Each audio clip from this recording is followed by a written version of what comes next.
अगर आप दिल्ली कभी घूमने आए होंगे तो बिना कुतुब मीनार को घूमे शायद ही वापस गए होंगे। 72.5 मीटर से भी ज्यादा ऊंची ये मीनार दुनिया की सबसे ऊंची मीनार है। लेकिन क्या आपको पता है कि इस मीनार पर कमल के फूल और घंटी की डिजाइन क्यों है और इसमें 27 खिड़कियां क्यों बनी हुई हैं? और सबसे बड़ा सच ये है कि इस मीनार को कुतुब मीनार तो बाद में कहा जाने लगा, ये इसका असली नाम भी नहीं था। आप में से कुछ लोगों ने इनमें से कुछ बातें तो सुनी होंगी और यह भी सुना होगा कि असल में ये एक विष्णु स्तंभ है। तो भाई लोग, जितनी कुतुब मीनार की ऊंचाई है उससे कहीं ज्यादा बड़ी उस कुतुब मीनार को लेकर कंट्रोवर्सीज हैं। ताजमहल की तरह कुतुब मीनार को आज भी सवालों के घेरे में रखा जाता है। कुछ लोग कहते हैं कि इस मीनार को कुतुबुद्दीन ऐबक ने जड़ से नहीं बनवाया, बल्कि पहले ये एक विष्णु स्तंभ या ध्रुव स्तंभ हुआ करता था। असल में ये एक एस्ट्रोनॉमिकल ऑब्जर्वेटरी थी जहां से चांद और सितारों की काउंटिंग या गणना की जाती थी। और इनफैक्ट ये तो सच है कि कुतुब मीनार को इसका नाम किसी मुस्लिम रूलर या ट्रैवलर ने नहीं दिया था। तो फिर इसका असली नाम क्या था और कुतुब मीनार नाम किसने दिया? आज मैं आपको इस वीडियो में कुतुब मीनार के पूरे इतिहास से तो रूबरू कराऊंगा ही, साथ ही साथ विष्णु स्तंभ या फिर जो एस्ट्रोनॉमिकल ऑब्जर्वेटरी की पूरी कहानी है, इन सब से भी सारी थ्योरीज मैं आपको बताऊंगा। क्या कुतुब मीनार सिर्फ एक मीनार है या ये भारत के प्राचीन विज्ञान का एक खोया हुआ चैप्टर है जिसे इतिहास की परतों में दबा दिया गया? तो इन सारी बातों को जानने के लिए वीडियो पूरा देखिएगा, क्योंकि अपना इतिहास नहीं जानोगे तो खुद को कैसे पहचानोगे।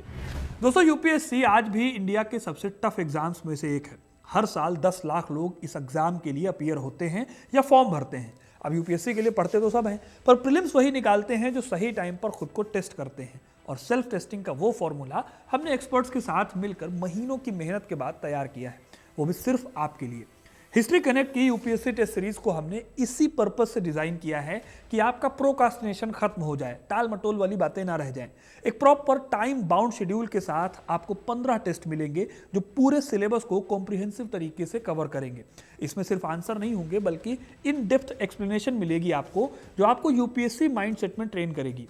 आपको पता है कि मैं अपने कंटेंट की क्वालिटी से कभी भी समझौता नहीं करता हूं और वही सीरियसनेस आपको इन टेस्ट पेपर्स में भी दिखेगी। अगर आप इस साल के प्रीलिम्स को लेकर सीरियस हैं और एग्जाम देना चाहते हैं तो इस टेस्ट सीरीज को मिस करना एक बड़ी गलती हो सकती है। लिंक आपको डिस्क्रिप्शन और पिन्ड कमेंट्स में मिल जाएगा, वहां जाकर टेस्ट सीरीज को ज्वाइन कीजिए और अभी तुरंत चेकआउट कीजिए। तो कहानी में आगे बढ़ते हैं। कुतुब मीनार की कहानी 1199 से शुरू नहीं होती जब इसकी नींव रखी गई, बल्कि इसकी शुरुआत हुई उससे करीब 7 साल पहले, यानी 1192 में। इस साल मोहम्मद गोरी ने तराइन की दूसरी लड़ाई में पृथ्वीराज चौहान को हराया। इसके बाद दिल्ली पर इनका कंट्रोल हो गया। हालांकि मोहम्मद गोरी की जगह पर कुतुबुद्दीन ऐबक को दिल्ली की गद्दी मिली। कुतुबुद्दीन गोरी का गुलाम और सबसे भरोसेमंद जनरल था। दिल्ली पर कब्जा करने के बाद 1199 ईस्वी में कुतुब मीनार का काम शुरू करवाया गया। ऐबक ने एक ऐसी इमारत बनाने की सोची जो मीलों दूर से दिखाई दे, जो दुश्मन के दिलों में एक साइकोलॉजिकल डर पैदा करे और अपने लोगों के दिलों में एक दीन का गर्व पैदा करे। यह मीनार इंजीनियरिंग के किसी अजूबे से कम नहीं है। इसका स्ट्रक्चर टेपरिंग है। टेपरिंग यानी नीचे से थोड़ी और ऊपर से और सकरी। बेस पर इसका डायमीटर 14.3 मीटर है, जो चोटी तक पहुंचते पहुंचते सिर्फ 2.7 मीटर रह जाता है। यह डिजाइन सिर्फ खूबसूरती के लिए नहीं था, बल्कि दिल्ली जैसे सिस्मिक जोन जहां पर बहुत सारे भूकंप आते हैं, वहां पर बिल्डिंग को बचाए रखने के लिए भी जरूरी था। इस कोनिकल शेप के चलते इसका सेंटर ऑफ ग्रेविटी नीचे रहता है, जो इसे झुकने या गिरने से रोक देता है। मीनार के अंदर 379 घुमावदार सीढ़ियां हैं। इसके पत्थरों के बीच का मजबूत जुड़ाव इसे सदियों से भूकंप के बावजूद खड़ा रखे हुए है। मीनार की पहली मंजिल ऐबक ने पूरी की थी, लेकिन साल 1210 में चौगान या पोलो खेलते वक्त घोड़े से गिरकर उसकी मृत्यु हो गई। इसके बाद इस काम को इल्तुतमिश ने कराया और इसमें 3 और मंजिलें जुड़वाई। यह फर्क भी आपको साफ दिख जाएगा अगर आप कुतुब मीनार देखेंगे तो। ऐबक के समय की जो नक्काशी है उसमें इंडियन आर्ट का जो इन्फ्लुएंस है, यानी फूल पत्तियों का बहुत ज्यादा इंपैक्ट दिखेगा, जबकि इल्तुतमिश तक आते आते शुद्ध अरबी या ज्योमेट्रिकल या कैलीग्राफी जो है उसका प्रभाव बढ़ गया। फिर साल 1369 में एक बहुत भयानक बारिश हुई और इस बारिश में बिजली गिरी। मीनार की सबसे ऊपरी जो मंजिल थी वो पूरी तरह तबाह हो गई। तब तुगलक डायनेस्टी जो है वो सत्ता में थी। फिरोज शाह तुगलक ने इसकी मरम्मत करवाई। ना केवल मरम्मत करवाई बल्कि सफेद संगमरमर और बलुआ पत्थर के मेल से 5वीं मंजिल भी जोड़ी। इस तरह इस मीनार को किसी एक सुल्तान ने नहीं बनवाया, बल्कि ये करीब करीब 100-200 सालों तक बनती रही और बदलती रही। इसके स्ट्रक्चर्स में भी चेंज आता रहा। इन बातों को लंबे समय तक हमें इतिहास की किताबों में पढ़ाया जाता रहा। लेकिन आज़ादी के बाद कुछ नए इतिहासकार जन्मे जिन्होंने कुतुब मीनार को प्राचीन काल से जोड़ने की कोशिश की। ऐसे ही एक शख्स थे कंवर सेन। 80 के दशक में या 70 के दशक में उन्होंने ये क्लेम किया कि कुतुब मीनार असल में तोमर राजपूत राय पिथौरा ने बनवाया था। उन्होंने कहानी बताई कि राजा ने अपनी बेटी को सुबह की पूजा के वक्त यमुना नदी के दर्शन करने के लिए बनवाया था। इनका कहना था कि बाद में इल्तुतमिश और कुतुबुद्दीन ऐबक ने इसमें बाहर से बस कुछ चेंजेस करवाए, जबकि जो पूरा स्ट्रक्चर था वो एंशिएंट था। उनकी ये थ्योरी उस टाइम पर किसी ने सीरियसली नहीं ली, लेकिन फिर एक शख्स की एंट्री हुई। ये शख्स बहुत ही महान है। इनका नाम है पीएन ओक। इन्होंने अपनी किताबों में ताजमहल से लेकर कुतुब मीनार तक और यहाँ तक कि जो वेटिकन सिटी की चर्च है उस तक पर अपनी अलग अलग थ्योरी दी है। पीएन ओक साहब का कहना था कि यह बिल्डिंग असल में एक विष्णु स्तंभ था। इनकी थ्योरी जो कहती है, मैं उसको उनकी किताब से आपको कोट कर रहा हूं। भारत के दिल्ली नगर में तथा कथित कुतुब मीनार के तले एक सरोवर के मध्य में एक शेषशायी विष्णु का भव्य शिल्प बना हुआ था। उस मूर्ति की विशालता का अनुमान वर्तमान मीनार की ऊंचाई और मोटाई से लगाया जा सकता है, जबकि मीनार विष्णु के नाभि से निकली कमल की नाल स्वरूप है। मूलतः इस नाल के 7 मंजिल बने हुए थे जो सप्त स्वर्ग के द्योतक थे। 7वीं श्रेणी पर सुवर्ण नक्काशी से सुशोभित एक संगमरमरी गुंबज रूप छत्र था। उस छत्र के नीचे 7वीं श्रेणी पर कमलासन पर बैठी चतुर्मुख ब्रह्म की मूर्ति थी। उस ऊंचे सप्त स्वर्ग के नाल स्तंभ पर बैठे ब्रह्मा जी सृष्टि निर्माण का कार्य का निरीक्षण करते दिखलाए गए थे, जिस पर अंडाकृति प्रालय के मध्य में वह मीनार था। वह 27 नक्षत्रों का बना एक सूर्यमंडल कांति वृत्त का द्योतक था। उस नक्षत्रालय में प्रवेश दिलाने वाला भव्य प्रलय द्वार आज भी वहां खड़ा है, जबकि 27 नक्षत्रों के मंदिर नष्ट भ्रष्ट किए जाने का कुतुबुद्दीन ऐबक ने एक अरबी शिलालेख में वही उल्लेख किया है। वहां का जो विष्णु मंदिर था उसके भग्न मंडप को कुतुबुद्दीन ने कुतुबुत-तुहिल इस्लाम मस्जिद कह डाला। कुल मिलाकर इस बात का लब्बो-लुआब यह है कि वो कहना चाहते हैं विष्णु भगवान की एक लेटी हुई मूर्ति थी जो विष्णु भगवान के नाभि से कमल का तना निकलता है, वो आज का कुतुब मीनार था, और जिस पर कमल या ब्रह्मा जी जिस कमल पर बैठते थे वो 7वीं मंजिल के ऊपर एक छत्र के रूप में बना हुआ था। इसके साथ वो थ्योरी देते हैं कि यहाँ पर 27 नक्षत्रों का एक सूर्यमंडल बना हुआ था। जो कुव्वत उल इस्लाम मस्जिद है वही मस्जिद असल में पहले विष्णु मंदिर हुआ करती थी। तो ये दोनों कहानियां या दावे पेश किए गए हैं। पहली कहानी को खारिज करना बहुत सिंपल है। कुतुब मीनार में 379 घुमावदार सीढ़ियां हैं और वो बहुत बड़े गैप पर बनी हुई हैं। डेली कोई उससे चढ़कर ऊपर चला जाए या फिर नीचे आए, ये कर पाना ही अपने आप में इम्पॉसिबल है। मीनार में लिफ्ट नहीं है आज की तरह कि आप ऊपर चढ़े, यमुना के दर्शन किए और फिर वापस चले आए। उसके बाद हमारे पास डॉक्यूमेंटेड रिकॉर्ड्स हैं कि इसे अलग अलग टाइम पर अलग अलग लोगों द्वारा बनवाया गया। तो ये बात तो सच नहीं हो सकती। बहुत सिंपल था। अब आते हैं इस बात पर कि क्या ये सचमुच वेधशाला थी या फिर ये सचमुच का विष्णु स्तंभ था। अगर नहीं था तो कुव्वत उल इस्लाम मस्जिद के खंभों पर अरबी आयतों के बीच में अचानक कमल का फूल या फिर कोई घंटी की जंजीर क्यों दिखाई दे जाती है। इनफैक्ट पूरे कॉम्प्लेक्स में ही आपको कहीं कहीं ऐसे क्लियर कट डिजाइन देखने को मिलेंगे जो या तो साफ तौर पर आप हिंदू रिलीजियस आर्किटेक्चर से जोड़ सकते हैं या फिर जैन धर्म से जुड़े हुए जो संकेतक होते हैं बिल्डिंग्स में जो यूज होते हैं उनसे जोड़ सकते हैं। अगर ये सचमुच विष्णु स्तंभ था तो विष्णु भगवान की वो मूर्ति कहाँ गई जो लेटी हुई थी, जिसकी जो लंबाई है वो कुतुब मीनार के बराबर से हम कंपेयर कर सकते हैं। सबसे पहले तो आपको बताऊं कि इस मस्जिद को और कुतुब मीनार को बनाने में जो पत्थर इस्तेमाल हुआ है उसमें एक बहुत बड़ा हिस्सा यहाँ के मंदिरों के पत्थर का इस्तेमाल हुआ है। खुद इस मस्जिद को और कुतुब मीनार की नींव डालने वाले कुतुबुद्दीन ऐबक इस बात को कबूल करते हैं। इसी मस्जिद के ईस्टर्न गेट पर आपको एक इंस्क्रिप्शन मिल जाएगा जो साफ साफ कहता है कि यह मस्जिद 27 हिंदू और जैन मंदिरों के मलबे से बनाई गई। ये 27 नंबर याद रखिएगा। हमने अभी पहले भी एक 27 नंबर बताया है आपको, इस पर हम अभी डिटेल में बात करेंगे। इसमें आपको कहीं गणेश की मूर्ति उल्टी लगी हुई मिल सकती है, कहीं छत पर मंदिर का कलश दिख सकता है। हो सकता है सुनकर आप थोड़े परेशान भी हों, लेकिन ये कोई छुपाया हुआ गया बात नहीं है। यहाँ पर ये सब कुछ खुलेआम मौजूद है, ठीक वैसे ही जैसे किसी ने खुली किताब छोड़ दी हो जिसको कोई भी पढ़ सकता है। ये भी बता दूं कि ऐसा नहीं है कि इस तरह का काम इतिहास में पहली बार किया गया। पुराने मलबे से नई इमारत बनाना उस समय दुनिया भर की आर्किटेक्चरल प्रैक्टिस थी। इसको स्पोलिया कहते हैं। हिस्टोरियन एलिजाबेथ लैम्बोर्न और इंडिया के मशहूर आर्कियोलॉजिस्ट के मोहम्मद ने भी इस बात को कंफर्म किया है कि वहां पर जो सामान इस्तेमाल हुआ है कुतुब मीनार को बनाने में, उसमें हिंदू और जैन टेम्पल्स की चीज़ों का इस्तेमाल हुआ है। Indian archaeological survey of India की 1871 और 72 की रिपोर्ट्स भी यही कहती हैं।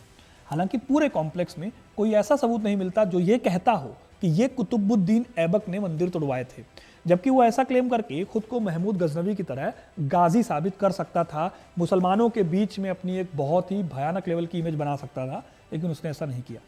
हिस्टोरियंस आज की डेट में इस बात पर बट जाते हैं। इस घटना को देखने का एक नजरिया ये हो जाता है कि ये मूर्ति भंजन था, यानी मूर्तियों को तोड़ना और दूसरे धर्म पर अपनी सुप्रीमेसी को दिखाना।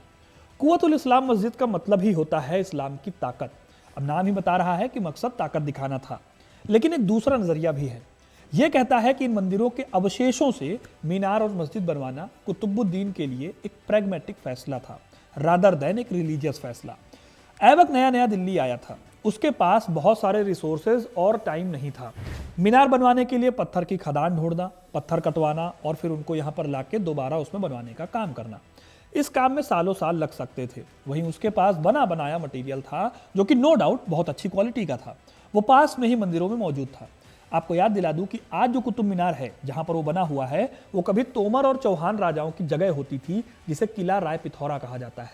यहाँ पर पहले से लाल कोट जैसे किले के ढांचे थे, तो ऐबक ने उन्हें तोड़वाया, उन्हीं पत्थरों को दोबारा इस्तेमाल किया होगा, या फिर ये सब टूटे पड़े होंगे और ऐबक ने उन पत्थरों का इस्तेमाल अपनी मीनार बनवाने के लिए कर लिया।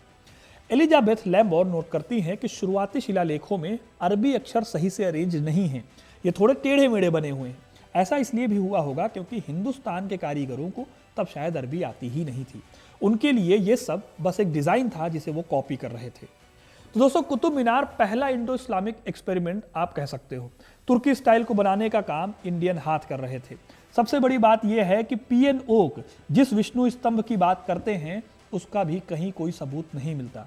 हमें मंदिरों के अवशेष मिलते हैं, लेकिन एक मूर्ति जिसकी नाभि से कमल का तना 350 मीटर ऊंचा निकला हुआ हो, वो अपने आप में कितनी बड़ी मूर्ति रही होगी, इसका अंदाजा आप खुद लगा सकते हैं।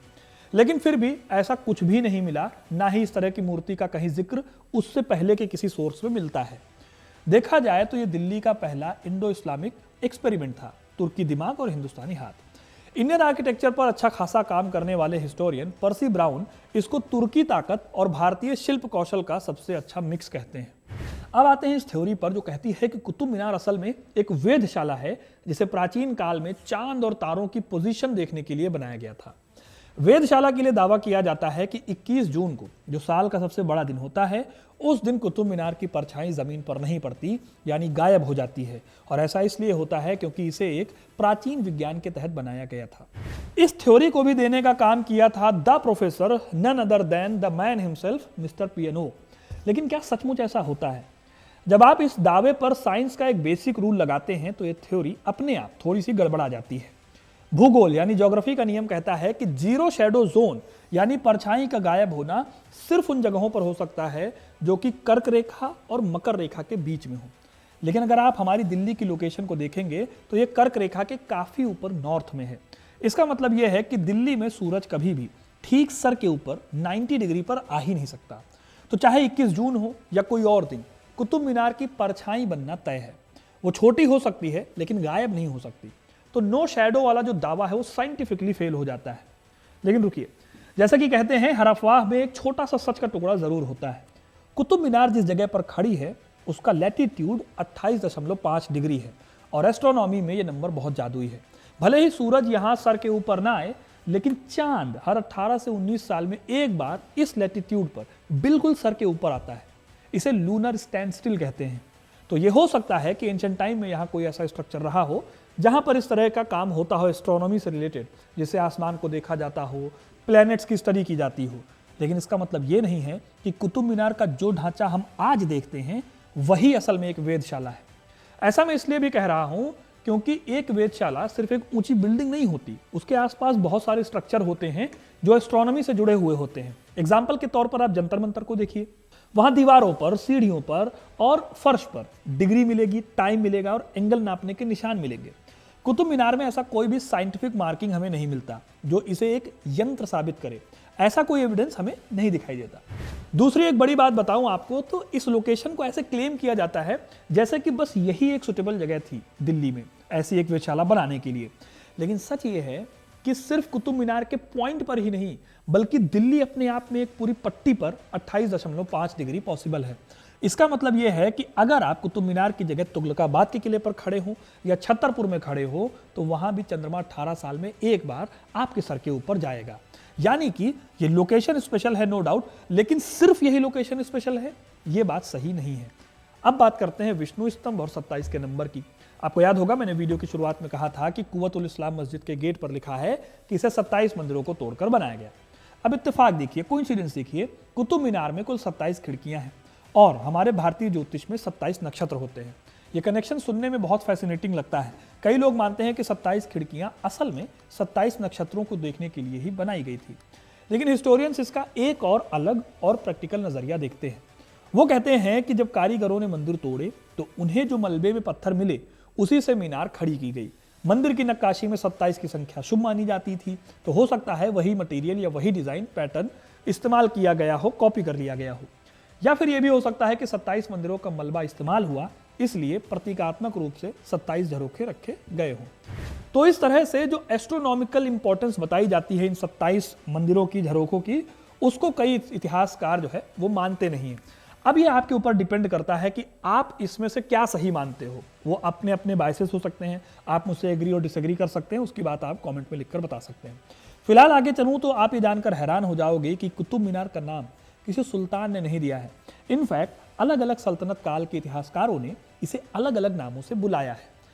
जब ये मीनार बनी और उसके बाद की कई सदियों तक बहुत सारे लोगों ने इसको अलग अलग नाम दिए। फारसी इतिहासकारों जैसे मिन्हाजुस सिराज ने इसे मीनारे जामी या जामी मस्जिद की मीनार कहा, तो मीनारे सुल्तान भी इसको कहा गया या सुल्तान की मीनार भी कहा गया। फिरोज शाह तुगलक के समय इसे बस मीनार कहा गया। सवाल है कि फिर कुतुब मीनार का सबसे पहले सबूत कहां मिलता है? इतिहासकारों के मुताबिक इस शब्द को गढ़ा गया 17वीं सदी के आने के बाद और अंग्रेजों के सत्ता में आने के दौरान ये नाम फिक्स हो गया। इसके पीछे दो कहानियां चलती हैं। पहला है कुतुबुद्दीन बख्तियार काकी की कहानी। दिल्ली के लोग इस मीनार को सूफी संत ख्वाजा कुतुबुद्दीन बख्तियार काकी, जो इल्तुतमिश के गुरु थे, उनकी लाठ या छड़ी मानते थे। लोकल कहानियों में इसे कुतुब साहब की लाठ कहा जाता था। अंग्रेजों ने जब सर्वे किया तो उन्होंने इस लोक नाम को अपना लिया और इसे कुतुब मीनार दर्ज कर लिया। दूसरी थ्योरी यह है कि स्कॉलर सर सैयद अहमद खान ने अपनी मशहूर किताब आसारुस सनादीद में दिल्ली की इमारतों का सर्वे किया। उन्होंने इसे कुतुब साहब की मीनार या कुतुब मीनार के रूप में क्लैरिफाई किया। पॉसिबल है कि लिखित रूप से इस नाम को स्थापित करने वाला पहला सबसे बड़ा दस्तावेज था। आज जब हम इस नाम का इस्तेमाल ही इतने सालों के बाद होना शुरू हुआ तो एक कंट्रोवर्सी अपने आप ही खत्म हो जाती है। अब हम आते हैं उस चीज़ पर जो इस पूरे कॉम्प्लेक्स में सबसे पुरानी है और सबसे ज़्यादा हैरान करने वाली है। ये चीज़ है आयरन पिलर। ये मीनार से जुड़ा हुआ नहीं है, बस आंगन में खड़ा है, लेकिन यही वो चीज़ है जिसने कुतुब मीनार के विष्णु स्तंभ वाली थ्योरी को खूब हवा दी। ये 7 मीटर ऊंचा लोहे का खंभा कुतुब मीनार से भी 800 साल पुराना है। ये गुप्त काल में बनाया गया लगभग 400 ईस्वी के आसपास का हिस्सा है। इस पर कभी जंग न लगने की क्वालिटी है जो आज भी साइंटिस्ट को हैरान करती है। बाहर इसमें संस्कृत पर अभिलेख लिखा हुआ है जो कि ब्राह्मी लिपि में लिखा है। साल 1888 में J.F. फ्लीट ने इसका ट्रांसलेशन किया। यह शिलालेख एक राजा यानी चंद्र की तारीफ करता है, जो कि पॉसिबल है कि चंद्रगुप्त द्वितीय या विक्रमादित्य थे, और यह कहता है कि उन्होंने विष्णु पद नामक पहाड़ी पर भगवान विष्णु के सम्मान में यह ध्वज स्थापित किया। यही वो पॉइंट है जहां भ्रम होना शुरू होता है। शिलालेख कहता है कि विष्णु पद पहाड़ी, लेकिन कुतुब कॉम्प्लेक्स समतल जमीन पर है, थोड़ा ऊंचा है पर वो पहाड़ नहीं है। तो क्या ये पिलर यहीं पर था? ज्यादातर इतिहासकार, जिनमें IIT कानपुर के मेटलर्जिस्ट R बाल सुब्रमण्यम शामिल हैं, वो ये मानते हैं कि ये पिलर अपनी मूल जगह पर नहीं है, इसे कहीं और से और शायद उदयगिरी या मथुरा से लाकर यहाँ गाड़ा गया। उदयपुरी आज के मध्य प्रदेश को कहते हैं। सोचिए कि एक इस्लामिक शासक एक हिंदू विजय स्तंभ को अपनी मस्जिद के आंगन में क्यों लगाएगा? ये एक तरह की ट्रॉफी थी, जैसे ब्रिटिश अपने म्यूजियम में दूसरे देशों की नायाब चीजें रखते थे, वैसे ही सुल्तानों ने इस प्राचीन इंजीनियरिंग चमत्कार को अपनी जीत की निशानी के तौर पर यहाँ रखा, यह दिखाने के लिए कि देखो पुराने राजाओं की सबसे कीमती चीज अब हमारे आंगन की शोभा बढ़ा रही है। लेकिन आज के दौर में कुछ लोग इसी लौह स्तंभ के थ्रू कहानी जड़ देते हैं विष्णु स्तंभ की। वो कहते हैं कि कुतुब मीनार ही असली विष्णु स्तंभ है। अब हम आ गए हैं दोस्तों वीडियो के आखिरी हिस्से में। आपको किसी भी चीज़ से अगर लगता है कि आप डिसएग्री करते हैं तो कमेंट करके बताइए। बाकी मैंने अपनी पूरी कोशिश की है कि ज़्यादातर चीज़ें जो आपको बताई जा सकें वो मैंने बताई हैं, सारी थ्योरीज और उनका काउंटर। अब आते हैं कुतुब मीनार के अंदर आप क्यों नहीं जा सकते। दोस्तों 1981 तक आप कुतुब मीनार के अंदर जा सकते थे, उन 379 सीढ़ियों को चढ़कर दिल्ली का नज़ारा भी ले सकते थे। लेकिन 4 दिसंबर 1981 को मीनार के अंदर भगदड़ मच गई। 45 लोग, जिनमें से ज़्यादातर बच्चे थे, वो कुचलकर मर गए। उस दिन के बाद से मीनार सिर्फ बाहर से देखने की चीज़ रह गई। वो चीज़ें आज भी उन बंद दरवाजों के पीछे कैद हैं। तो दोस्तों ये थी कहानी कुतुब मीनार की विवादों को लेकर और क्यों कुतुब मीनार एक विष्णु स्तंभ नहीं है उसको लेकर। अगली बार जब आप कुतुब मीनार जाएं तो उसे सिर्फ एक इस्लामिक इमारत या एक विवादित ढांचे की तरह मत देखिएगा, उसे देखिएगा हिस्ट्री की उन लेयर्स की तरह जहां एक युग खत्म हुआ और दूसरा युग शुरू हुआ। अगर आपको कुतुब मीनार की ये कहानी और ये फैक्ट चेकिंग पसंद आई है तो वीडियो को लाइक करना ना भूलें। ऐसी और भी कोई कंट्रोवर्शियल बिल्डिंग है जिसके बारे में आप जानना चाहते हैं तो हम उस पर भी वीडियो लाएंगे। कमेंट टॉपिक बताइए, हम उस पर पूरा ट्राई करेंगे कि जल्द से जल्द वीडियो लेकर आएँ। मिलते हैं अगले वीडियो में, तब तक के लिए बहुत बहुत धन्यवाद।